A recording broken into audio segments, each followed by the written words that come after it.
Are you a perfectionist? Are you constantly putting things off until you get all the ducks in a row?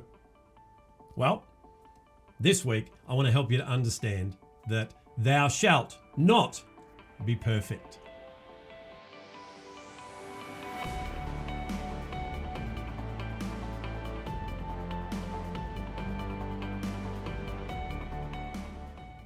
You've heard me say it many times. Perfection is never the goal.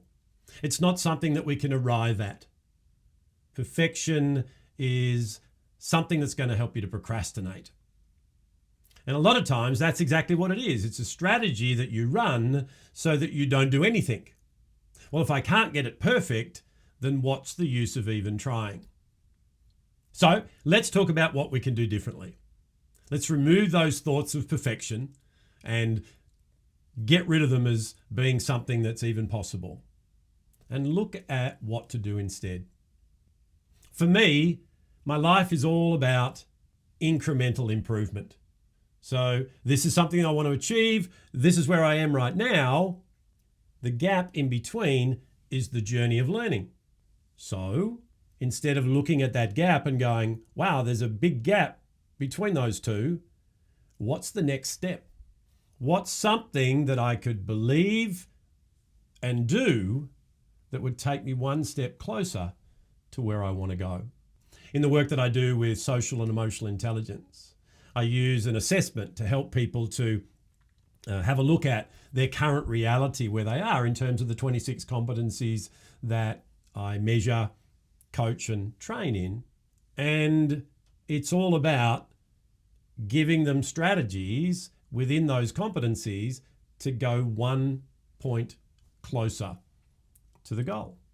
That way, we're able to build new skills, new mindsets, rewire the brain, get the reward circuits going, all the things we've talked about, so that it is achievable, rather than having a mindset of, wow, that's a long way down there, I'm not going to do that.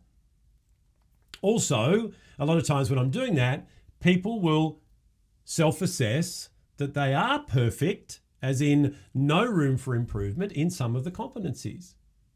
And I challenge them on that, because one of them is integrity. It happens a lot where people go, you've either got integrity or you haven't. And I always ask them this question: do you ever do things out of obligation for others at the detriment of your own priorities? And they go, yes. And I ask, would it be right for me to think then that in that moment you were out of integrity with yourself? And they get it. And they go, yes. So what I'd love you to do is look at any areas in your life where perfection is the goal and challenge that. Have a look at any area in your life where you think you have already arrived and there's no room for growth, and challenge that as well. Because perfection is not something that we can arrive at. I describe my journey as one of imperfection, and I strive for imperfection every single day. Because when I am looking at the best that I can do and giving of my best and seeing where that takes me, it puts me in a state that means I'm going to get more of what I need to get done. Instead of being anxious around, am I going to get there? Is it going to be perfect? Is it going to be good enough? And I know you know this because we've talked about this many times, but perfection is a strategy so that we make sure that we're not operating in that fear of not being good enough, the fear of not belonging. So if I get it perfect, people will like me. So any strategies that we run, internal strategies that are feeding fear, will always come out as unhealthy behaviors. So perfection is not something to look for. If you are a self-proclaimed perfectionist, then that's step one. What you're doing by saying I'm a perfectionist is you are saying that's your identity. That's all I can give is perfectionism. So shift that and change the dialogue to something like, I am learning and growing every day.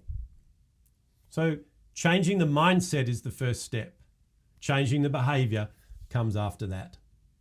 So where are you trying to be perfect in your life? Is it in your relationships?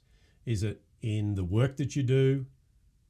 Challenge that and be okay with being imperfect, because out of imperfection comes growth, comes learning, comes all the things that we've been talking about.